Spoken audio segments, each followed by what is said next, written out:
Hello दोस्तों, आज की हमारी कहानी है स्वर्ग का हकदार कौन। मरने के बाद स्वर्ग के द्वार पर चार व्यक्ति खड़े थे। इन चार व्यक्तियों में पहला राजा था, दूसरा एक बिजनेसमैन था, तीसरा पंडित था और चौथा एक आम आदमी मजदूर था।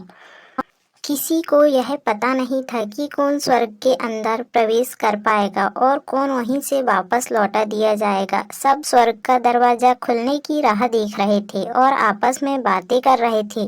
जैसे ही राजा को मरने से पहले ही आदत थी, उसने अपनी बात सबसे पहले बताई। राजा ने कहा, मैं बहुत प्रख्यात राजा हूँ। मैंने धरती पर अपना बहुत नाम कमाया, इसलिए पूरी संभावना है कि मैं ही स्वर्ग में जाऊंगा। फिर व्यापारी ने अपनी बात सामने रखी। वह बोला, मैंने धरती पर खूब धन कमाया और उस धन से मैंने सैकड़ों लोगों की मदद की, इसलिए मैं ही स्वर्ग का हकदार हूँ। अब बारी थी पंडित की, तो पंडित ने मुंह खोला और सबको यह कहा, चाहे तुम जो सोच लो, लेकिन यह बात तो तय है कि स्वर्ग के दरवाजे खुलेंगे तो मेरे लिए ही। सब जानते हैं कि पंडित दिन रात भगवान को याद करते हैं, इसलिए स्वाभाविक है कि स्वर्ग में पंडित का स्वागत किया जाएगा। जब सबने अपना अपना पक्ष रख दिया, तब सबकी नज़र उस मजदूर पर थी जो चुपचाप अपनी नजरें नीचे झुकाए बिना कुछ बोले वहीं पर खड़ा था। फिर स्वर्ग का दरवाजा खुला और वहां पर एक देवदूत आकर खड़ा हो गया। देवदूत के हाथों में एक पुस्तक थी जिसमें इन सभी के कर्मों के बारे में लिखा हुआ था। देवदूत ने सबसे पहले राजा को अपने पास बुलाया और उसको पूछा, तुम बताओ, तुमने अपने जीवन में क्या क्या अच्छे कर्म किए हैं। मैं उन्हें इस पुस्तक में देखकर फैसला करूंगा कि तुम्हें अंदर आने देना है या नहीं।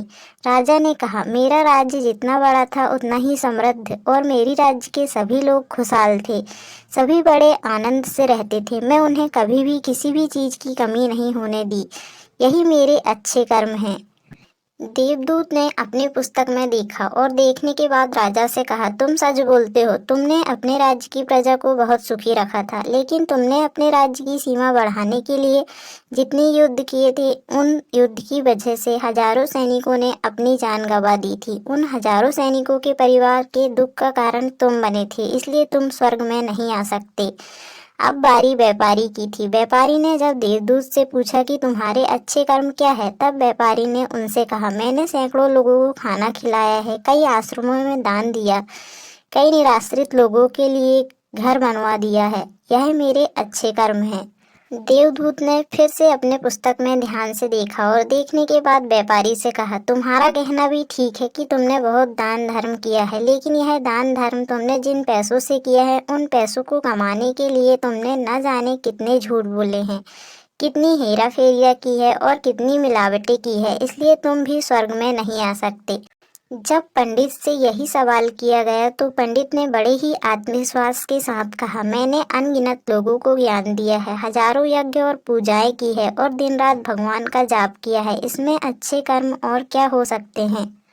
देवदूत ने अपनी पुस्तक के अंदर झांककर देखा और पंडित से कहा, आपने जितने भी लोगों को ज्ञान दिया है, उन बातों पर कभी खुद भी अमल किया है। आपने यज्ञ, पूजा या भगवान का नाम निस्वार्थ भाव से कभी नहीं लिया, इसलिए आपका भी स्वर्ग में आना प्रतिबंधित है।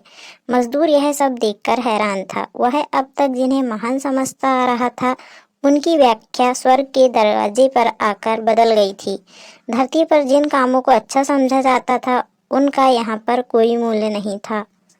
यमदूत ने जब इस मजदूर को अपने पास बुलाया और इससे पहले कि वह उसके कर्मों के बारे में पूछता, मजदूर बोल पड़ा, प्रभु, मैं जानता हूँ मैं भी स्वर्ग में आने के लायक नहीं हूँ, लेकिन फिर भी एक बार बाहर से ही स्वर्ग को झांक कर देखना चाहता हूँ। बस इससे ज़्यादा मेरी कोई इच्छा नहीं है, क्योंकि ऐसी इच्छा पालने के लिए मैंने जीवन में कुछ भी नहीं किया है। मैं पूरा दिन मेहनत करता हूँ और जो भी पैसे कमाता हूँ उन्हें अपने परिवार के पालन पोषण में खर्च कर देता हूँ, इसलिए दान धर्म के लिए कुछ बचता ही नहीं। लोगों को भला मैं क्या सेवा करता, क्योंकि काम के बाद जो थोड़ा सा समय मिलता उसको अपने ही बूढ़े माँ बाप की सेवा में बिता देता, और यह सब करने के बाद कभी कभी मंदिर भी चला जाता और भगवान से जैसा भी मुझे दिया उस जीवन के लिए धन्यवाद कहता।